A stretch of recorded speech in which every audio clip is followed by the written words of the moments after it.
My name is Nassime Saps. We are at war. Who are we at war against? Against this reptilian regime that dominates our country. The people have been screaming for years that humans are possessed by reptiles. And you guys have laughed and laughed and mocked and ridiculed. And now you're finally getting it. There's a lot of you waking up because thanks to HD TV, people can see for their own selves that people's eyes on TV are not normal. They turn from normal round pupils to slits. You can watch them shapeshift on TV.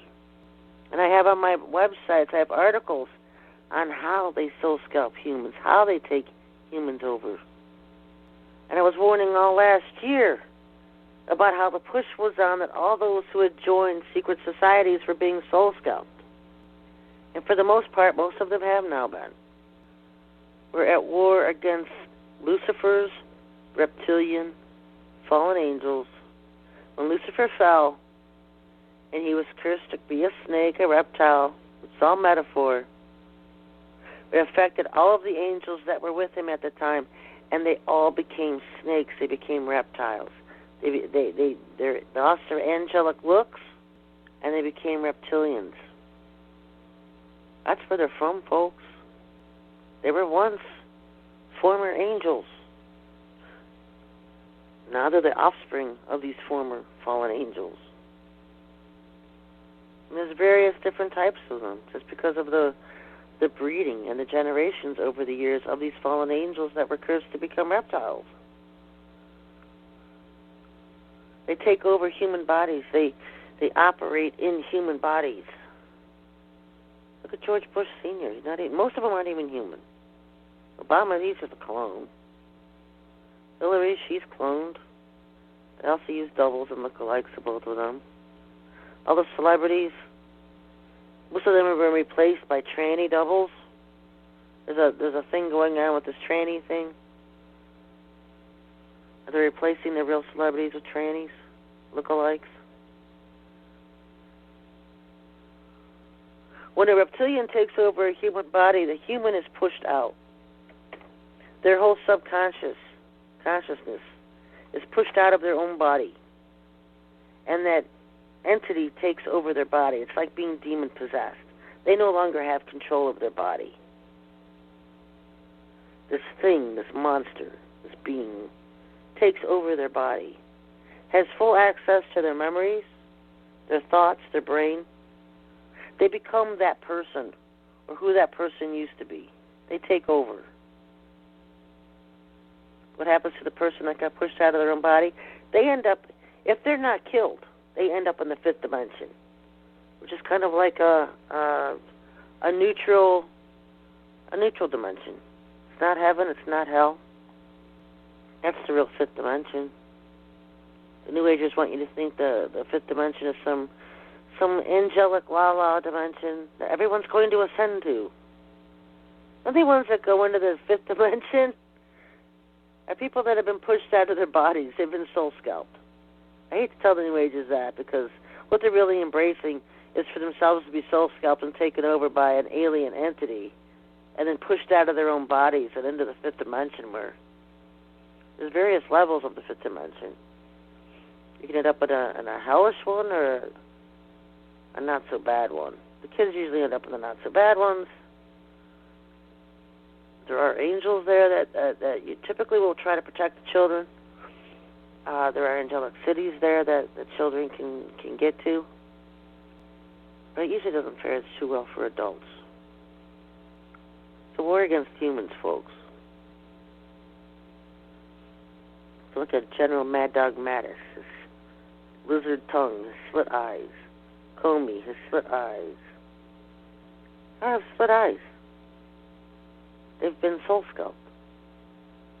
Someone's looking at you with split eyes and talking, they're not human. That human's been pushed out. People need to stand up and start fighting back instead of just, oh, we need to pray for our enemies. Let's form a circle. Let's form a prayer circle. Meanwhile, Father's saying, who will stand up for me against the wicked? And let's go form a prayer circle. What are you praying for? These beings are going to be judged and cast into their own hell. They're not humans. What are you praying for them for? Wake up, folks, and realize the war is on and get busy fighting against them. Ask the Father to send his destroyer angels against those who harm children, who kidnap and abduct humans and put them in these underground bases and hold them in cages. Use them on experiments. Kill them and put them on meat hooks and grind them up and put them in the world's meat supply, in the food chain. I wish people would wake up and look at the war around you, because it's against us. It's humans. It's us against them. Those who want to enslave us and destroy us are not human. Look at all the liberals, the libtards. Look at mainstream media. People who post most of the garbage. They're not human. One thing I've really noticed about daytime TV is that even the small-time actors, you look at all day long the college commercials that come on TV or the law firm, legal firm commercials that come on TV, they're not even human actors. They look like Barbie dolls. They're using synthetics as actors. They use the fake plastic synthetics. That's what most of it is, the fake and the plastic. They don't have to pay them, probably. That people are using them. Cleveland TV is really bad. It's all fakes and synthetics during the day. And then you look at all these news anchors they bring in, they replace all these news reporters. Fox is always bringing in new news reporters.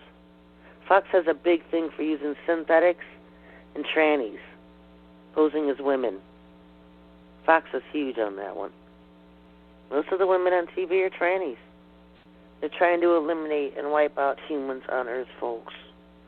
Stand up and get involved with the war against them or just become another victim of theirs. Anyway, folks, time's already running out. That almost all the ancient creatures, or ancient cultures, of our past history are all full of myths and demigods. So we're going to look at the genetic contamination. And what is a demigod?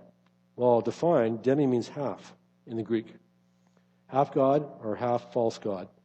The other half is human. Half God or half false God and half human. God himself is the almighty sovereign God with a capital G. The false gods are gods with a small g, lowercase g. Demigod is really a half false god and half human. Now, many of these demigods are recognizable. Remember, they were the offspring of false gods / fallen angels and earthly women, as we saw in Genesis 6. There were giants in the earth in those days, and also after that. When the sons of God came into the daughters of men, and they bare children to them, the same became mighty men, which were of old, men of renown. And the recognizable names are Achilles, Buddha, Hercules, Minos, Orpheus, Athena, Zeus, Atlas, Gilgamesh, Horus, Orion, Perseus, Xena. The fallen angels presented themselves to the world in Noah's time as gods, or false gods, pretending to be gods. And in doing so, they had swayed and manipulated earthly women into an unholy sexual union which produced giants and demigods. The term Nephilim in the Hebrew means a giant, but it also means fallen one. In God's intended creation, humans are born with a body, a spirit, and a soul. Okay, body, spirit, and soul. The Nephilim, as a result of an unholy sexual union, contrary to God's intended creation, are born with a body and spirit, but they have no soul. And here we have the result of genetic contamination. Soulless beings. And God saw the wickedness of man was great in the earth, and that every imagination of the thoughts of his heart was only evil continually. At the time of Adam and Eve in the Garden of Eden, everything was perfect. They had full fellowship with God. Then Satan, now the fallen angel Lucifer, and also disguised as a serpent, caused Adam and Eve to sin against God, which caused them to fall. Now, because of this, God had no other choice but to remove them from a perfect world environment into a less perfect world environment in a fallen state of sin. And here we have the beginning of the progression of sin. This is the start of sin. That started at the fall of Adam and Eve, which introduces sin to the world. Sin is passed through the generations, through the bloodline. We are all of us are born into the world of sin. As the population grows, sin is shown to grow exponentially with the population when that population continues to turn away from God's will. If sin continues to grow exponentially, wickedness and evil begin to envelop society. In a sinful environment apart from God, satanic influences begin to take hold. Satanic strongholds begin to shift all worship away from God to full-out worship of gods or fallen angels. Once full worship is achieved, unrestricted advancement and manipulation begins to occur. Manifestations and appearances begin to happen. Once unrestricted advancement and manipulation take hold, genetic contamination begins. This is a society completely far apart from God. Now, this is an extreme level of physical decay. Remember, Satan cannot create. Okay? He can only attempt to alter what is already created. So here's a question for you. At what point is our current society along in this progression?